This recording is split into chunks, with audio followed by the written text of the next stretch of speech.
guys, welcome back to the Little Farm in the Forest. If you're new here, my name is Kate and we are officially gearing up for garden season.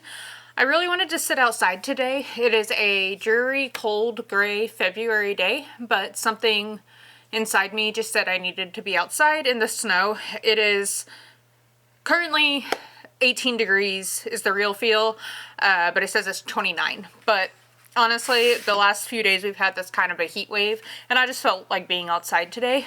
And we have a lot of new developments that I want to talk about and kind of just get the information out of my brain, because it's kind of sitting in there and making it hard for me to concentrate. And the whole point of me doing these videos is kind of to quote unquote get the bees out of my brain, as I call them.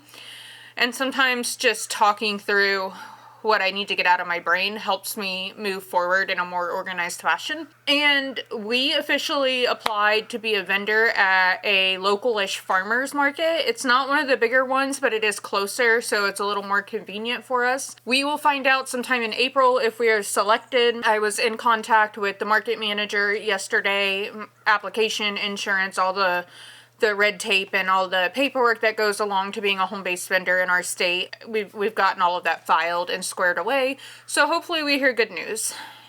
We do have a backup plan if we don't get to be a vendor this year. We can still sell produce as a home-based vendor in the state of Indiana, so we have also talked about doing things like subscription boxes, or taking orders, or just kind of selling out of our farm stand that we're working on getting on the property. So we have a backup plan, but a lot of it is just kind of a waiting period right now, waiting for the snow to melt, waiting for the market team to get back to me. And now is the time where we really are in planning mode. Even if we are unable to participate in the market we would like to, we still have to grow food for ourselves and our family and our friends and our community and our neighborhood and things like that. So this is kind of the last bit of rest that I have of this winter before it starts getting really, really busy, because I have already started seeds and I have more seeds I need to start. But I wanted to go through my seed box today, so I have like a 3-tiered. This is actually my mother-in-law, so we just combined all our seeds together. But she had like this 3-tiered box, and so the top one I have like our herbs that we're gonna do and our flowers, and then the rest is all like vegetables and melons and things like that. So with it being winter and we're headed into spring, now is the time where we start planting our cool weather crops, the things that grow better when it's cool before it gets too hot. And I think this is gonna be a year where I learn a lot, and I'm super excited about that. But it's also, I think, going to be a year where I experience a lot of failures, and sometimes that's hard to navigate. And I can be my own worst enemy in that aspect when it comes to knowing I might fail at something, so I just won't do it. And the biggest lesson that I'm learning right now is to do it scared. I've never done a farmer's market before. This is actually leagues out of my comfort zone. I'm much more of a homebody. I'm very introverted, but I know I have the drive and the passion behind what I'm doing. And I know that if I don't do it now while I'm scared, that fear is going to turn into why I never do something.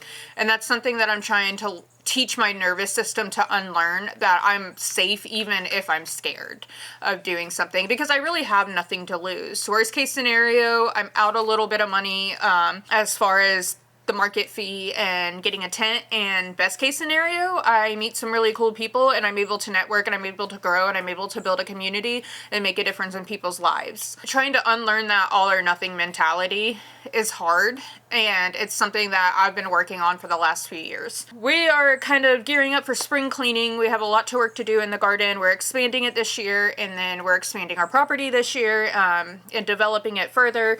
But it is my favorite time, which is where I start going through my seeds. So with the cool weather here, before the heat really sets in, I wanted to go through, we kind of organized these already, and just talk about some things I'm growing in the cooler weather. And a lot of these are kind of faster growing crops. And in a time of like food insecurity, and in the time of rising grocery costs, and in the time of a lot of people wanting to learn these skills and grow a garden, I know a lot of you are here for the first time learning to grow your garden. So in the dead of winter, it feels like you can't grow anything. It's gray outside if you live somewhere where it snows and you have seasons, or even if you're further south and you do have a little bit of snow on the ground, or you've had a really harsh winter, it feels like you're kind of just stuck. But as somebody who managed to grow a lot of food in Florida where the seasons are not as forgiving. The temperatures rise very quickly. I threw some bird seed out. I'm watching the birds. I'm sorry. Our bird feeder had froze. And I'm never beating these witch allegations. I throw the whole peanuts out for the crows. We have a little murder that runs around our area and they come and sit in my backyard and wait for their peanuts. But anyways, I'm getting off track. One of the things we can start to do is start growing our greens. They do better in the cooler weather. This year I'm going to be growing some arugula. I'm going to try a different variety of spinach. I've got some baby leaf spinach. I don't know if you guys will be able to see these packs, but... And then I have a variety, and I tried this. It's called like the Bloomsdale Long Standing Spinach. What is it? Bloomsdale Long Standing Spinach. It's an heirloom variety, but I found that I really don't care for the texture of it. I don't know if that was like a growing something with the soil, or I grew it too hot, or if I let it get too big. I'm going to give it another try just for the sake, because I have the seeds. And then one of my favorite things to grow is bok choy. I love steamed baby bok choy. I've got several varieties. We've got ones that have this little white stem, and then kind of your traditional green ones. This one doesn't have a picture, but I got this from Baker Creek, and it's tiny bok choy, so they get really, really small. And I thought that would be fun to do in my green stock, where I can succession sow them and have multiple harvests. And I could do, because they're so little, I could do a lot of these. So a lot of my greens that I'm doing this year, I'm going to do in my green stock. We have currently 1 green stock set up. I want to say we have 7 green stalks, but we might actually have 6. And if you don't know what a green stalk is, it's like a vertical growing container. It stacks on each other, and then it's got like 6 pockets on a circle, and then you water from the top. And I'm going to be growing a lot of my lettuce greens that way this year, because I like to do kind of the cut and come again method, where I harvest from the outside and then it just keeps growing from the center. So we're going to do some butter crunch varieties. I got these from Baker Creek. They were my free seed because I had ordered X amount of packs. I don't remember how many packs you're supposed to order, but my husband eats a lot of butter crunch lettuce. And then for kale, I've got lacinato. I don't know how to say that, but it's also known as the dinosaur kale. It gets really tall and the leaves are longer. We've got Red Russian, which this is one of my favorite varieties of kale because I love the stems. They're red. And then I've had these survive down into like the negative with snow cover. These have survived for me down to like -5, 10 degrees. They're a very hardy variety for where I'm at in Indiana. So those are on my list. I've got the blue Scotch kale, which is like your curly kale that you see. That's a really popular variety.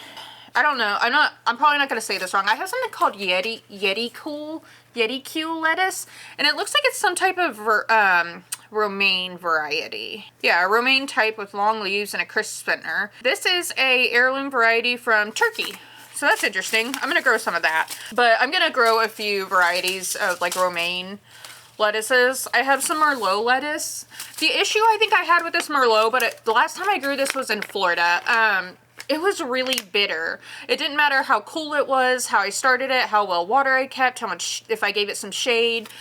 I just couldn't get it to not be bitter. So I can grow kale, I can grow bok choy, I can grow Brussels sprouts, I can grow cabbage, but for whatever reason, when I grow lettuces, I feel like they're always bitter. So if you know how to grow good lettuce, because I do not have it in me this year to take on hydroponics, please let me know what the secret is. Lettuce is not something I'm going to be selling at the market because it's considered a potentially hazardous food item. That's a whole issue in and of itself, but if you watch any of the news, you see the recalls for listeria and things like that. I've got like this gourmet blend of lettuce, which I think it just has oak leaf, ruby, tango, and black seeded Simpson. I just call this like a spring mix essentially. And then I've just got regular oak leaf lettuce seeds, some more romaine, and some more kale. So I actually eat a lot of kale. I really enjoy homegrown kale. We've got our mustards that I'm going to be doing. I think we're just doing like regular, what are we doing? Like just collards or mustards, I think is what we're doing. Oh, I have this Japanese giant red mustard that looks interesting. I don't think I've opened the packet, so I must have grown it at one time. It was probably back in Florida, to be honest. purple red leaves with delicious, strong, sharp mustardy flavor. So we'll probably grow this. Those look pretty. I love a good colorful salad. I don't like my salads to only be green. I like it when I can have some variety of colors. I am gonna grow some Swiss chard because I like the stems. I've got rainbow chard. I've got something called champion collards. This was my mother-in-law seeds. I think this might just be like a standard southern, like a Georgia collard green. And then, oh, I'm super excited. We got to eat kohlrabi a couple years back from our garden and I loved it. It gets mistaken for a bulb, but it's in the brassica family, and it kind of grows like an onion, like right on the surface of the soil, but it produces like a little bulb, and it's really good shredded up as coleslaw, and I didn't have a problem with it going bitter on me. So I'm gonna grow kohlrabi. I have a purple variety, and I think I have a like just regular green variety as well. And then I was super excited. We've got red acre cabbage, golden acre cabbage, which I think is just like a traditional green. And then we have something that I was very excited to do called Copenhagen market cabbage. This is a variety of cabbage that has been bred for storage. So cabbage is one of those things where when you pick it and you get it all cleaned up, you can store it for a really long time. Some people store it in their fridge. I've done that. Some people can store it in crates if they have a cold room or a basement or a cellar. I'm going to try that this year, but I'm really excited to see that I had market cabbage seeds because that's a storage variety. And I talk a lot about food storage and food preparedness. So I'm really excited to see what I can do with this sauerkraut this year. Oh, the birds are all out. Hopefully I can sneak a little video of them for you guys. We got a little cardinal family, a little couple that comes around and they're so cute. They're really pretty when they're in our cedar tree. I have this Italian Nero di Toscana. Y'all don't listen. I'm probably saying this wrong. I don't know how to say that. It says it's like a deep black green leaf. So that would be interesting. I want to see how dark those leaves get. And then, oh, I have this. I'm not even going to try to say that. Whatever that says. This is also an heirloom cabbage from Italy, but like the veins are purple. And then they have like these yellow-green leaves. So that's another cabbage I'm going to try. We've got some pak choi, some more Copenhagen market. Oh, we have like just plain ruby red chard. That's interesting, where it's just the red stemmed one. But I really like the rainbow variety. I like to have a lot of colors in my garden. So far we're at your traditional greens for salads, spinach, bok choy, kale, mustards, oak leaf lettuce, things like that. And then we've got all our cabbages. I do have to clarify if I can sell cabbage at the market, but if not, I'm growing it for me and my family. We'll eat it. I want to try playing around with my own sauerkraut this year, and then I want to try storing it. And one thing me and my husband have really been liking lately is, because it's a super cheap meal, is like stuffed cabbage rolls, but kind of more of like an Asian fusion style. And then we kind of lightly pan fry them and get a little bit of char on them. So that's something we've really been enjoying. So I think cabbage, I want to eat a lot more greens this year. So cabbage is on my list for sure. Some more kohlrabi. And then we've got, what else do we have? Oh, Brussels sprouts. So I'm going to grow Brussels sprouts. I've been trying for years to grow Brussels sprouts, but I think I either kill my starts or I start them way too late and then it gets too hot, or something happens. Something eats the seeds. I don't know. I have not had good luck with Brussels sprouts, but I am trying to make this year to be the year where we get Brussels sprouts. I love the way they grow. If you've never seen how Brussels sprouts grow, they're crazy looking. So that is something we're trying to do. I think we're just doing regular green Brussels sprouts. I have seen like the purplish red variety, which I would like to try in the future. But right now I just have the Long Island improved variety, which I think is a standard green. And, oh, there we have a white kohlrabi. I don't know. That's going to be interesting. I wonder what that looks like. A white Vienna. If you've ever grown kohlrabi, let me know. Because I've grown the purple one, and I know what that one looks like. I'm assuming the white one looks like the one in the grocery store. I was actually really surprised to see kohlrabi in a grocery store. I had never seen it just in, like, I've seen it at specialty markets, but I was really surprised to see it at our grocery store up here in Indiana and Kentucky. So I think that's going to cover our greens. And then the next thing we're going to get into is our broccolis. I am super excited. We eat a lot of broccoli.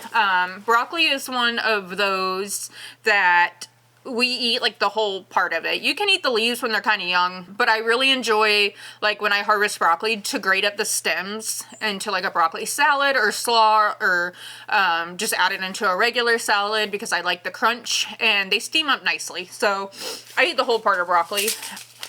I have grown this once before, but this is the Romanesca Italian heirloom broccoli. But I think what happened was in Florida, I kind of miscalculated, and I was able to get a little tiny head, and it was very, very pretty, but then it went to seed. I think it was because it got too hot too early. We've got some early purple sprouting broccoli, because of course we need the color. And then I've got some purple cauliflower that I want to try. And then I've got the cauliflower di Jesse, which is another Italian heirloom, kind of similar to this Romanesco. And then this just says cauliflower. These are from my mother-in-law, so I'm assuming it's just a regular white cauliflower. I am a little nervous about spring planting because that's generally when all the bugs come back from winter hibernation. And last time I grew cabbage, we had a really good harvest, but we had a lot of slugs. I'm not really weirded out by bugs. I actually use bugs as a form of pest control in my garden because I don't spray my food. But sometimes it feels like you're just losing the game when it comes to things like cabbage flies and grubs. So we got more regular broccoli, this is Waltham 29. I've never heard of that variety. It's probably just a standard green. A snowball cauliflower, so I'm assuming that's a white one. We have rapini, or broccoli rab. I don't know how to say that. And then one thing I think I'm going to do, because I do struggle a little bit, I think I'm going to try growing my carrots. So I have like this really pretty Kyoto red carrot. I think I'm going to try growing my carrots in the spring and in the fall, and I'm going to do succession sowing until the very, very hot parts of summer. Then I'm going to stop and do another round in the late summer, early fall. So most carrot varieties are like 90 days or so they can take a little bit. So I'm actually getting ready to start carrots now for the winter. French breakfast radishes. These are kind of your longer radishes that are like a reddish pink, but they're not as spicy as some radishes, and I quite enjoy them. They're very good roasted. Something called Champion. I wish these packets had seeds on, pictures on them so I could tell, because I've never heard of that one. I've got regular, just Scarlet Nantes carrots, Chantenay carrots. I've heard really good things about this. I think that's a good juicing carrot. If you know about that, let me know. I've got Danvers carrots, Kuroda carrot. I don't know what color that would be. Red cord Chantenay, so that's interesting. So I'm assuming the inside would be red. I love an Easter basket variety of these root vegetables. I think it's so pretty. I love to see all the different colors. So like, I know radish seeds. I have white radish seeds, purple, I have pink. I think I have black radish seeds somewhere. And I just love the way they look. I don't generally buy a lot of seed mixes because I like to know, especially if there's a variety that like I pick out of the mix where I'm like, oh, that did really well. I want to know what it is. For like carrots and radishes, I just kind of chaos sow them. I actually dumped a lot of my carrot and radish seeds in an old tube, shook them up, and then I just threw them in the ground and my community garden plot last year, and they did fine. So I'm not too worried about keeping them all separated. It's kind of a surprise when you pull them out anyways. And we've got parsnips, which are kind of carroty on their own. I don't know what color these are. I'm assuming just like the regular whitish yellow parsnips you see in the store. They don't really say. And then new to me, and I could be wrong, I don't know if I've ever ate a turnip or a rutabaga. I feel like I've had them, but I really don't know if I have. So new to me this year are going to be purple top turnips and white top turnips. And then we've got some beets. Beets are controversial. You either love them or you hate them. If you want to try beets and you want to give them an honest try to see if you like them, I know that the golden beets or the yellow beets are usually the sweetest, and they have less of that compound that makes them taste like dirt, or kind of like the smell after it rains. If you're from further south, you know what I'm talking about. There's like a very distinct smell of the earth after it rains, and beets have that same compound. So a lot of people don't like beets because of the flavor that they have, but I am going to grow them because I have a ton of beet seeds and I want to see how they do, to be honest. I want to see how they do at the market. I want to try roasting them. I've never had a pickled beet. I know that's a really popular way to eat them, so I want to try it. And if I can grow it, why not? That's more food security. You know what? These are all our no, we got peas. I almost forgot the peas. This is one of my favorite vining peas. These are from Baker Creek. This is the Magnolia Blossom Tendril. And these are a snap pea, so you don't have to shell them. You just eat the pod as they are. One of the reasons these are my favorite is I love the flowers. I'm hoping this will focus for you. I love the flowers, and they put out these really like just wispy fairy tendrils in place of leaves sometimes, and you can snap off those tendrils and eat them, and they're delicious.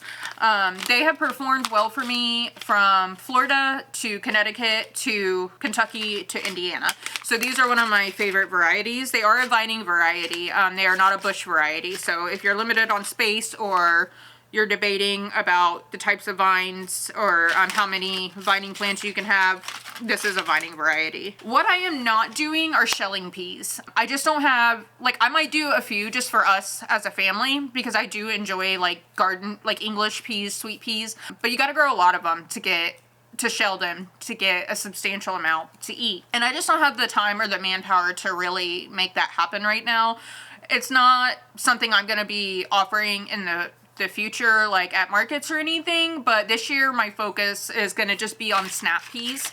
But I might plant just a little patch for us because I do enjoy eating like the regular English peas. I just don't have the time to shell them all by myself. So, and then we got a lot of peas. So I think that's the last of our cool season vegetables. These are all beans, which I can start beans probably April. I can start beans up here right before our last frost. I'll pop them in the ground when it starts to warm up, and I've done okay. Last year we had a good bean season, and I planted them a little late, and I was harvesting them until like November. But that is all for our spring garden market. So we're going to be offering at the market, hopefully, we're going to be offering carrots, beets, rutabagas, turnips, broccoli, cauliflower, and I have to clarify if I can sell cabbage or not. I don't know if that's listed as a potentially hazardous food, just due to the way leafy greens grow and watering and the potential for listeria, but I am super, super stoked for that. And then I'm going to do another video about kind of the star of the garden, which is going to be all of our summer stuff. So all of our squash, all of our melons. We're growing, like, I think we have about 21 varieties of melon seeds.